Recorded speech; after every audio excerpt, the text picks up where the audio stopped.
I want you to picture a feeling. You are sitting in a slightly too firm chair in some reception area. Oh, I can picture it already. The absolute worst. Right. You're wearing clothes that feel just a little too stiff, and right there, right in the pit of your stomach, there's an entire colony of butterflies just furiously fluttering away. Yeah, you know exactly the sensation we are talking about. It's that very specific, very universal dread of the 10 minutes right before a job interview. It's actually a physiological response that crosses every single cultural boundary. When you are about to be evaluated, your body, it essentially prepares for a threat. Wow, a threat. Yeah, your heart rate spikes, your breathing gets shallow. It's a highly stressful environment by design. And when you look at the data on this, 99% of people have gone through this exact scary experience. Oh. Almost everyone who has ever held a job has had to sit across a desk and try to, perfectly articulate their own value to a hiring manager. Usually while trying to ignore those butterflies. Exactly. Hey listeners, welcome to English Made Simple. Welcome, everyone. For today's deep dive, our topic is, well, it's a big one. How to speak English confidently in a job interview. This is such a crucial topic for so many people. It really is. And the goal of our deep dive today is to take away that dread entirely. We are unpacking a highly practical, step-by-step guide to useful phrases for a job interview. And we are going to go through a complete interview scenario today, right? From entering the room to leaving professionally. Exactly. The mission today is to equip you with what we call no-fail phrases. You keep these linguistic structures up your sleeve so that you can stroll into your next interview looking, well, as cool as an ice cream on a summer's day. Oh, I love that imagery. It really gets to the core of what intentional preparation does for your psychological state. It entirely prevents the meltdown. I like to think of having these exact English interview phrases prepared as, like, wearing a life vest. A life vest. Okay, how so? Well, if you fall into deep water, a life vest doesn't magically do the swimming for you, right? You still have to kick your legs. You still have to bring your actual skills and your real-world experience into that interview room. Right. You still have to be qualified. Exactly. But having that vest on, having these exact phrases locked and loaded, it keeps you from panicking. It keeps you from drowning in the moment and freezing up when the manager asks you a tricky question. That is the exact mechanism at play here. Because hiring managers, they are not just taking a literal transcript of what you say. They are actively evaluating the manner in which you deliver that information. Which is where the English practice comes in. Yes. If you are struggling to find the right vocabulary in the heat of the moment, your delivery naturally becomes halting. You look uncertain. But when you have these linguistic life vests ready, your delivery becomes smooth. And in a professional setting, smoothness is universally interpreted as competence. So let's look at how this plays out in the room. Step 1, you are walking through the door. Before you even say a word, your body is communicating. All right, body language. Exactly. You want to make sure you are greeting them properly, smiling, making good eye contact, and offering a firm, confident handshake. And sitting confidently in the chair. Don't slouch. Right. And as you shake hands, you need a strong opening phrase. Something like, "It's a pleasure to meet you. Thank you for taking the time to speak with me today." Let's actually repeat that slowly for the listeners to practice. It's such a good standard phrase. Good idea. Listeners, try saying this out loud. "It is a pleasure to meet you. Thank you for taking the time to speak with me today." Beautiful. It's polite, it's native sounding, and it sets a great tone. So the initial handshake happens, you sit down, the pleasantries are exchanged. And now the real evaluation begins. Yeah. Before a manager even starts to care about whether you can code a website or balance a corporate ledger, they are making a much more fundamental assessment. They want to know if you're actually going to fit in with their existing team. Ah, the fit factor. This usually starts with that dreaded common interview question. Tell me about yourself. Oh, I hate that question. It's so broad. It is, but the interviewer is essentially doing subconscious math. They are asking themselves, am I going to enjoy sitting next to this person for 40 hours a week? Right. And you have to show them who you are through your personality. Yeah. When you look at the adjectives that actually work in this setting, it boils down to traits like being methodical, proactive, committed, or easygoing. Notice that none of those are technical skills. They are entirely about your operational style. Explain that a bit more. Well, take a word like methodical. You aren't just saying you do the work. You are signaling that you pay attention to details and operate logically. Or proactive. Yes, proactive. You are signaling that you don't need someone looking over your shoulder to keep you on task. These are massive behavioral green flags for any manager. But there is a very specific linguistic trap you can fall into here, especially for intermediate English learners. If you just sit in the chair and say, "I'm easygoing," it sounds a bit too much like you're describing your weekend vibe. Like you're at a coffee shop. Exactly, it's way too casual. The trick is to anchor the adjective to a professional noun, elevating the sentence to, "I'm an easygoing employee," or "I'm a methodical worker." Oh, that makes a huge difference. It creates a boundary. You aren't just an easygoing person at a neighborhood barbecue. You are an easygoing presence within their corporate structure. You can also add some serious punch to these descriptions by using intensifiers.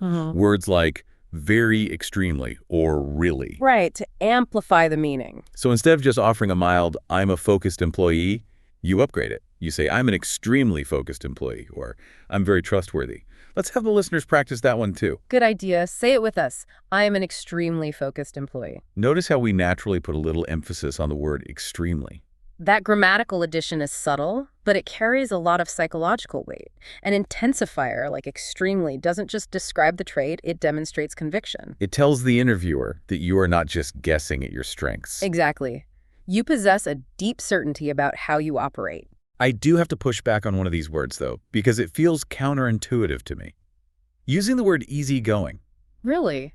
Why is that? Well, if I'm applying for a high-pressure corporate job or, a fast-paced tech startup where everyone is working 60 hours a week, doesn't easygoing sound like I'm going to be asleep at my desk? Like, I just lack urgency. I get why you'd think that. It is a very common misconception to equate easygoing with lazy. Right. But let's look at the functional definition in a workplace. It means a relaxed person who is easy to get along with. Okay, sure. Think about a high-stress environment.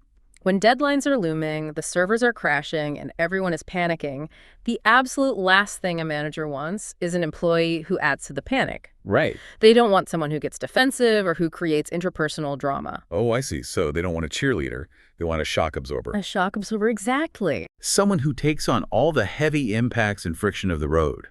The looming deadlines, the stress, but keeps the ride completely smooth for the rest of the passengers.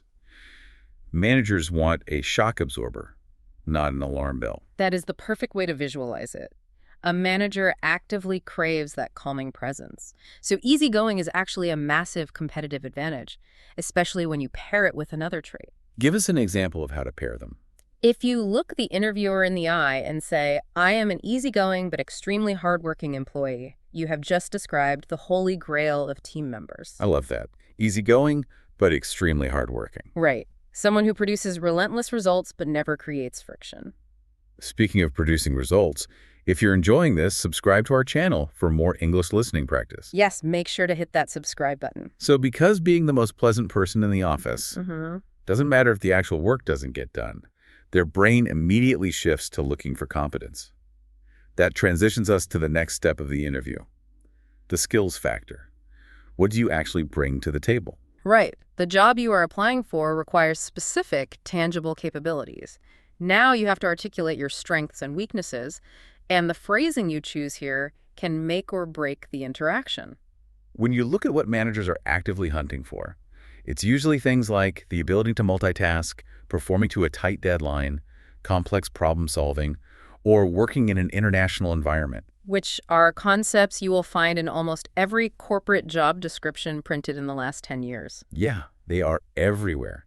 And you can express those skills in a few ways. You can use an action phrase like, "I'm skilled at working under pressure," or "I'm skilled at working to a deadline." Those are great action phrases. Or you can use a noun-heavy structure like, "My strength is my ability to problem solve," or "My strength is my ability to speak fluent English." Let's analyze the mechanics of that second structure. My strength is my ability to... It's powerful, right? Because saying, "I'm good at fixing things," gets the job done.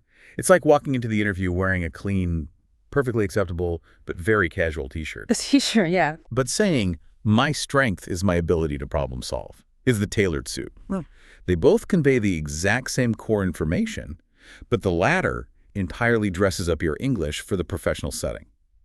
The reason the tailored suit works so well relies on a linguistic concept called nominalization, basically, turning a verb into a noun phrase. You take the raw action of doing multiple things at once and transform it into the professional concept of the ability to multitask. Let's do a quick mini role play so listeners can hear it in action. I'll be the manager. Okay, I'm ready. So tell me, what would you say is your greatest strength in the workplace? Well, I would say my strength is my ability to perform to a deadline, even under intense pressure. Ah, perfectly executed. Let's have the listeners practice that exact sentence structure. Okay, repeat after me. My strength is my ability to perform to a deadline. Excellent. Now, I do want to touch on weaknesses really quickly, since they always ask about that too. Oh, the weakness question. It's tricky. Very tricky. But the secret is to phrase it confidently as a work in progress. Instead of saying, I am bad at public speaking, you say, I am actively working to improve my public speaking skills. Yes. You are showing self-awareness and proactive growth. That sounds highly professional. And why does that specific professionally grammar matter so much to the person evaluating you? Because it triggers subconscious pattern recognition. When you use specific noun-heavy phrases like ability to multitask or performing to a deadline, you are directly mirroring the exact vocabulary used by human resources departments when they write the job postings. Oh, that's so smart. The hiring manager hears those phrases and their brain subconsciously ticks a box. You are speaking their internal language, so they immediately categorize you as someone who inherently understands the corporate environment. You are handing them the exact puzzle piece they have been staring at on their desk all week. But of course, it's one thing to just confidently claim you have an ability to multitask.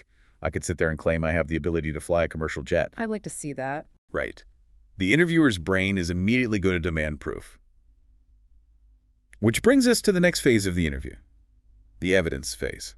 Unpacking the CV, you have to ground your claims in historical reality. And we don't need to over-explain the concept of a resume here. They have your CV sitting right in front of them. You don't need to read it to them like an audiobook. Please don't read it like an audiobook. But they're very clean, straightforward ways to highlight the most relevant data points using easy English. Phrases like, I have 5 years experience in retail, or I studied at the University of Queensland, or I worked for Anderson and Associates as a lawyer. Those foundational statements establish the baseline facts clearly. They get the raw data into the room. But there is a fantastic example of how to elevate this. You don't just say, I have 7 years of retail experience. You add a second half. You say, I worked in retail for 7 years and was promoted to manager in my second year. Ah, that is the secret sauce. When I look at that phrase, that second half, and was promoted to manager, does all the heavy lifting. Without it, 7 years of experience could just mean you showed up and survived. Right, you just didn't get fired. Exactly. Injecting the promotion into the sentence creates a narrative of excellence that a bullet point on a piece of paper just can't convey. You hit on the exact distinction. Elaborating on the main points provides the vital context. It changes the historical narrative from, I was present in the building, to, I was highly valued by my superiors. Connects the dots for the interviewer. It says, remember 5 minutes ago when I claimed to be an extremely hardworking employee? Here is the concrete historical evidence that my last boss agreed with me. It builds a cohesive, watertight argument for your competence. You are guiding them to the conclusion rather than hoping they figure it out from your paperwork. And a quick tip on thinking before answering. When they ask about your experience, it is completely okay to take a breath and pause for a second. Yes, please do. You can even use a filler phrase like, that's a great question, let me think about the best example. That gives your brain a second to catch up and find the right English words. It shows you are thoughtful, not that you are struggling with English. Exactly. But the company isn't just hiring your past. Your past is just the collateral.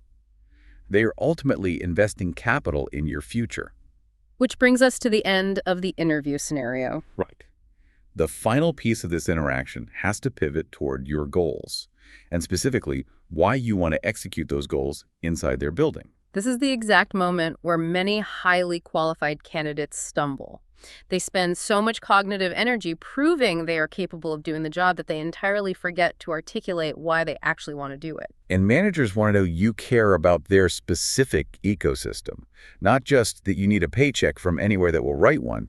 You can explain your trajectory with phrases like, I'm looking to further my skills in early childhood education, or I want to further my career in administration. The psychology of the verb further there is absolutely brilliant. Listeners, write that word down. Further. I am looking to further my skills. It's so much better than just saying improve. Exactly. It implies an existing momentum. It signals to the interviewer that you are already on a deliberate professional path, you already have a strong foundation, and you view their organization as the logical next venue for your growth. It completely outclasses saying, I want to learn how to do this. Right. Saying, I want to further my skills, tells them, I am already an asset. I'm just looking to compound my value with you. It's a very subtle but powerful shift. You can also pair that with a phrase like, I believe your company is an important player in its industry. A little strategic flattery. It functions as flattery, certainly, but more importantly, it functions as proof of research. It demonstrates that you understand the macroeconomic landscape of their industry and you recognize exactly where they stand within it. So as the interview wraps up, they will usually ask if you have any questions for them. And you must always ask at least one question. Yes. There's a good natural phrase for that. Keep it simple. What does a typical day look like in this role? Or what are the biggest challenges your team is facing right now? I love that second one. It shows you want to solve their problems. Yeah. And all of this leads to the ultimate closing phrase, the grand finale of the interview, right before you shake hands and walk out. The phrase is, I feel my skill set is a perfect fit for your team and I can contribute by. Let's have everyone practice that. Good call. Ready? I feel my skill set is a perfect fit for your team and I can contribute by. Perfect. Now, obviously, you don't want to overplay your hand here. There is a very fine line between sounding enthusiastic and sounding desperate. That is the critical tension in the closing minutes of any interview. But when I look at the mechanics of this specific sentence, I feel my skill set is a perfect fit for your team and I can contribute by, it seems to completely neutralize any sense of desperation. Because desperation is entirely self-centered, right? Right. It sounds like, I really need this job, or please give me a chance. It's all about your own needs. Exactly.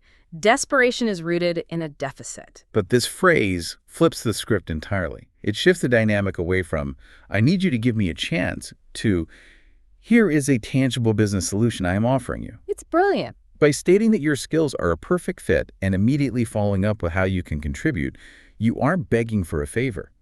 You are positioning yourself as an equal professional, offering a mutually beneficial partnership. You are fundamentally altering the power dynamic in the room. You respect their business needs by focusing strictly on your contribution to those needs. That is what keeps the enthusiasm from souring into desperation. You are eager to solve their problems, not desperate to be rescued. And ending that sentence with, and I can contribute by, forces you to be hyper-specific. You can't just throw out a platitude. You have to finish the thought with something real like, and I can contribute by streamlining your logistics or by bringing my international experience to your foreign client base. It demands a concrete application of everything you have discussed up to that point. It is the ultimate synthesis. You are taking your personality, your noun-heavy strengths, and your proven experience, and aiming them like a laser directly at their future goals. Then you stand up, smile, give another firm handshake, and say, thank you again for your time. I look forward to hearing from you. And then you walk out leaving an incredibly professional, confident impression. So, we have built a pretty comprehensive architecture for your next interview. Let's recap the pillars we just constructed. First, you are greeting confidently with strong body language. Then you are framing your personality with intensifiers. You aren't just an easygoing employee, you are an extremely methodical one. Right. Second, you are dressing up your skills with professional phrasing, putting on that tailored suit by using noun structures like, my strength is my ability to perform to a deadline. Third, you are elaborating on the evidence in your CV. You're providing the narrative context of your past achievements, like noting a rapid promotion. And finally, you are confidently stating your goals, asking smart questions, and leaving them with a vision of how you will contribute to their future. You are framing yourself as a business partner. It's a complete toolkit.